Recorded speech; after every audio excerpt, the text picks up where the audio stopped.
Kota awan, sesuai dengan namanya, ini adalah kota yang dibangun di dalam awan. Itu juga tempat di mana 3 otoritas besar akan datang untuk memilih para jenius. Karena kota awan terletak di awan, itu hanya dapat diakses oleh Pegasus kota awan. Namun selain dari ujian ilahi, kota awan tidak seperti dunia luar, tidak ada yang diizinkan memasuki kota hampir sepanjang waktu. Pada saat ini di sebuah villa kecil di bawah kota awan, kerumunan yang bising menjadi sunyi saat melihat sekelompok orang perlahan mendekati lokasi mereka. Setelah jeda yang lama, mereka mulai berdebat dengan lembut di antara satu sama lain.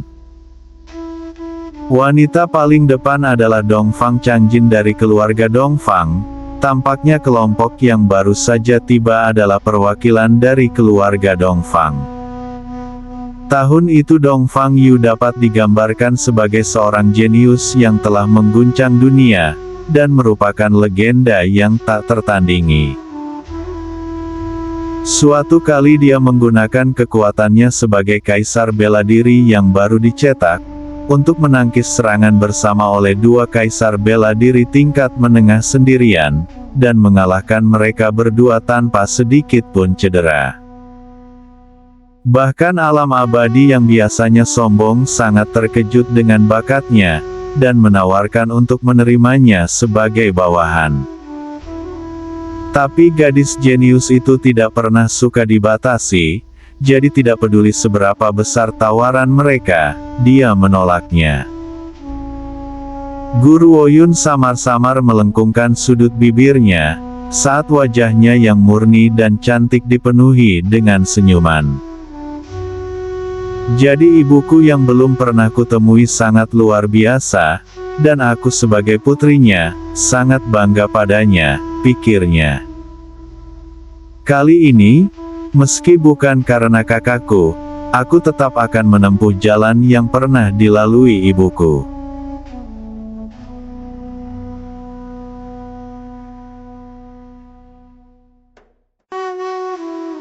Ini Pegasus kalian, setelah ini kalian dapat memasuki kota awan.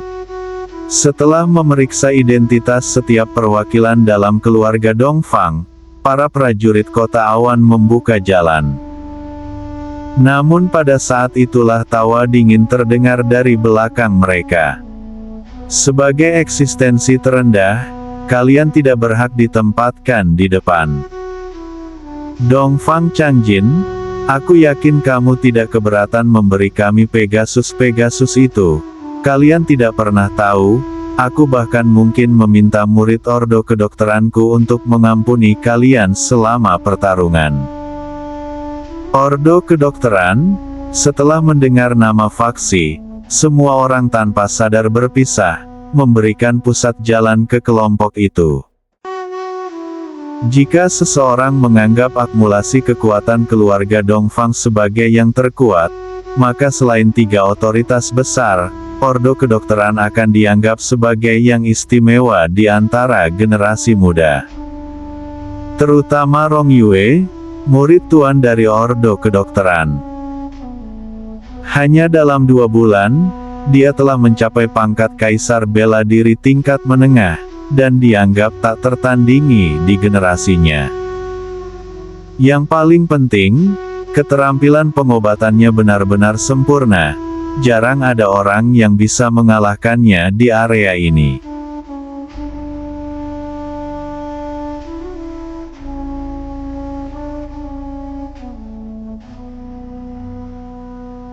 Ordo kedokteran.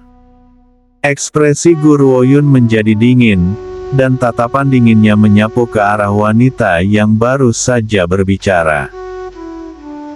Qian Bei tiba-tiba merasakan perbedaan dalam sikap Guru Woyun dan meremas tangannya, mengerutkan kening pada anggota Ordo kedokteran. Jika tebakanku benar, sepertinya Xiao Yun memiliki semacam permusuhan terhadap anggota Ordo kedokteran, pikirnya. Aku baik-baik saja.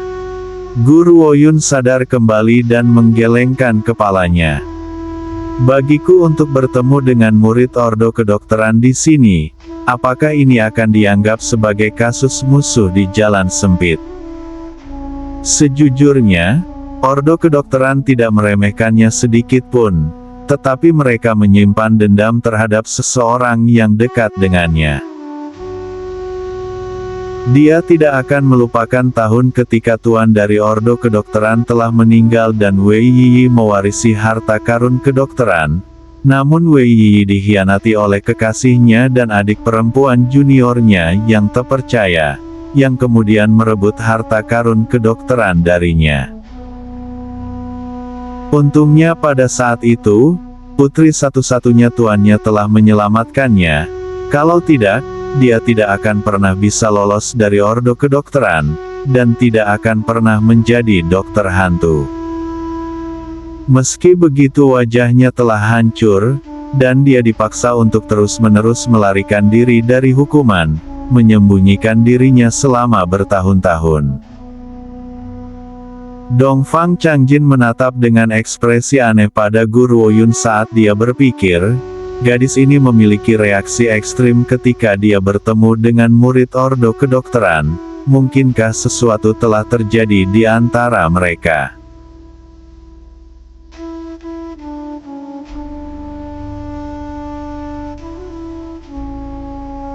Itu Penatua Suei, pembudidaya paling kuat ketiga dari Ordo Kedokteran. Kecuali tebakanku salah, orang di sebelahnya seharusnya adalah Nona Rong Yue, kultivator nomor 1. Ketika kerumunan melihat sekelompok wanita seperti peri yang berpakaian putih, mata mereka menunjukkan keheranan yang jelas. Beberapa menatap langsung ke Rong Yue yang berdiri di sebelah Suei dan tidak bisa berpaling. Rong Yue merajut alisnya yang ramping dan tidak berbicara, tapi tatapannya yang tipis dipenuhi dengan semacam kesombongan yang tak terduga, seolah-olah orang-orang itu tidak layak untuk diajak bicara.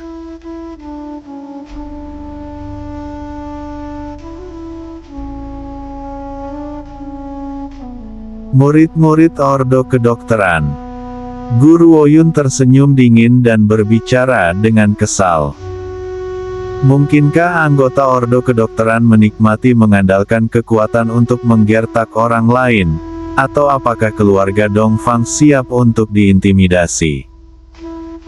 Suei mengerutkan kening dan menatap Guru Woyun dengan tatapan dingin.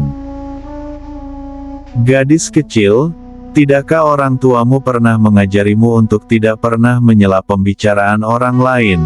Aku sedang berbicara dengan pemimpin perwakilan keluarga Dongfang, kamu tidak boleh ikut campur. Kemudian Suei mengalihkan perhatiannya kembali ke Dongfang Changjin. Dia berasumsi, berdasarkan status Dongfang Changjin sebagai penatua, dia adalah orang yang tidak diragukan lagi memimpin perwakilan keluarga Dongfang ke Kota Awan. Maafkan aku. Guru Woyun berbicara sambil menyeringai. Aku pemimpin tim keluarga Dongfang. Kerumunan meledak dalam diskusi yang sungguh-sungguh, saat semua orang menatap tak percaya pada Guru Woyun. Apa yang baru saja dia katakan? Dia adalah pemimpin tim keluarga Dongfang, mereka bertanya-tanya. Bukankah setiap tim seharusnya dipimpin oleh seorang penatua? Berapa umur gadis kecil ini? Dia hanya gadis kecil yang konyol. Mungkinkah murid-murid muda lainnya tidak mengatakan apa-apa tentang ini?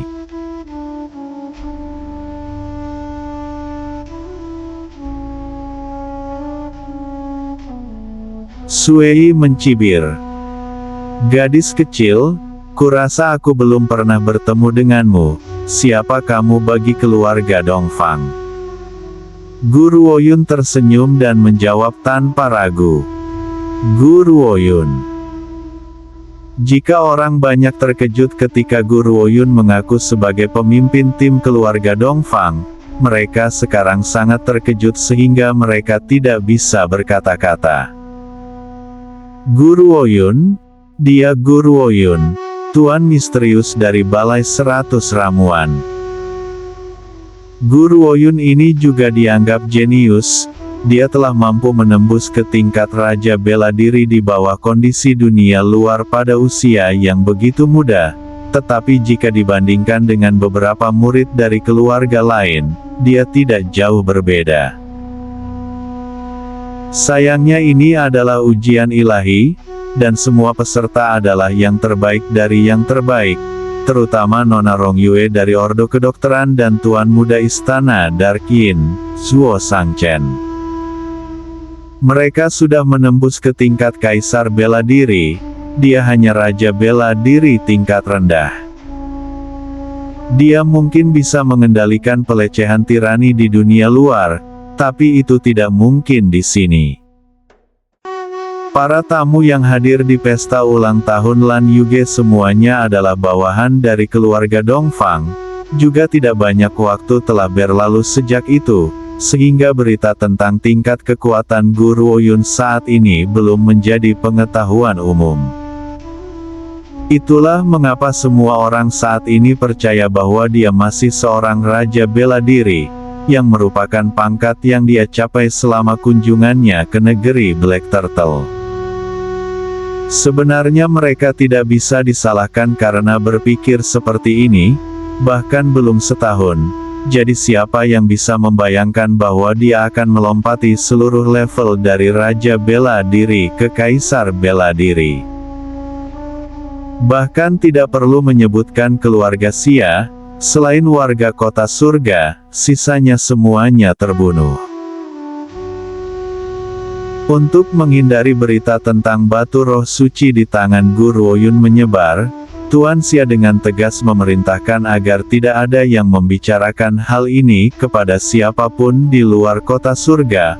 Oleh karena itu, tidak ada orang lain di dunia ini yang mengetahui terobosan Gu Ruoyun.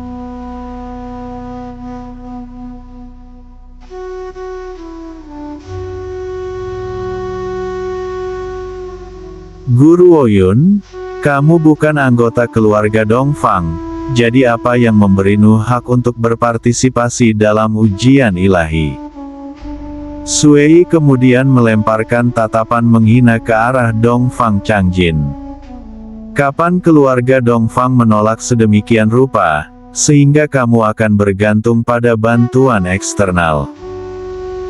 Bahkan jika kamu telah menemukan seseorang yang sedikit lebih kuat, bukankah mengizinkannya untuk berpartisipasi berarti kekalahan otomatis? Ekspresi Dongfang Changjin tenggelam, saat dia hendak membuka mulutnya untuk membalas, suara tenang gadis muda itu perlahan terdengar keras.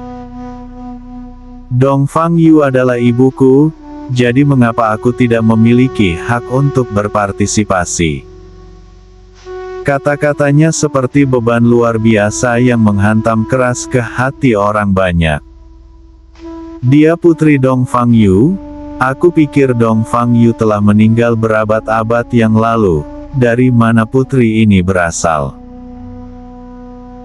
Aku ingat bahwa Gu Ruoyun ini adalah putri Gu Tian. Pada saat itu Gu Tian bukan keturunan keluarga bangsawan. Mungkinkah hilangnya Dongfang Yu karena dia menikah dengan Gu Tian? Di daratan ini selain sejumlah kecil orang, sisanya tidak tahu tentang insiden yang terjadi tahun itu. Jadi tentu saja mereka tidak akan tahu apa-apa tentang hubungan antara Gu Ruoyun dan keluarga Dongfang.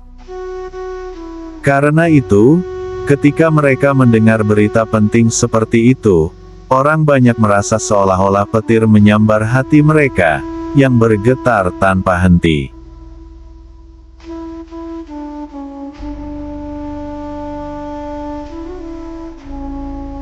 Setelah mendengar kata-kata Gu Ruoyun, ekspresi Sui berubah beberapa kali sebelum kembali ke keadaan normal, dan dia mencibir. Aku tidak berpikir bahwa putri Dongfang Yu akan menjadi begitu dewasa sekarang, dan berpartisipasi dalam ujian ilahi. Sayangnya kamu terlalu jauh dari standar ibumu, kamu hanya raja bela diri kecil yang lemah, tidak ada cara bagimu untuk melewati ujian dengan lancar. Tentu saja, jika kamu bersedia memberikan Pegasus-Pegasus ini kepada Ordo Kedokteran, maka aku tidak akan membiarkanmu kalah terlalu parah. Guru Woyun mengusap dagunya sambil tersenyum dan mengangguk. Itu bukan saran yang buruk, jika kamu dengan sopan meminta maaf kepada anggota keluarga Dongfang sekarang, mungkin aku tidak akan membiarkanmu kalah terlalu parah. Kerumunan yang awalnya mengobrol dalam debat dibungkam setelah mendengar kata-kata Guru Woyun. Itu sangat sunyi sehingga Anda bisa mendengar suara pin drop. Apa yang baru saja kita dengar? Apakah gadis ini hanya membual, dan mengatakan bahwa dia tidak akan membiarkan murid Ordo Kedokteran kalah terlalu parah? Mereka pikir. Apakah ada yang salah dengan otaknya atau dia hanya gila? Nona Rongyue dari Ordo Kedokteran sudah menjadi kaisar bela diri, dan selain dia, ada banyak jenius muda lainnya di Ordo Kedokteran. Keluarga Dongfang tidak mungkin bisa menandingi mereka. Seseorang seharusnya tidak menilai kekuatan keluarga Dongfang berdasarkan tingkat kekuatan mereka saat ini. Namun tampaknya generasi berikutnya tidak bisa dibanggakan. Keluarga Dongfang pasti akan jatuh ke dalam kemunduran begitu tuan dari keluarga Dongfang dan Lan Yuge kembali ke surga barat. Jadi mereka tidak bisa mengerti bagaimana wanita ini berani menyombongkan diri begitu keras.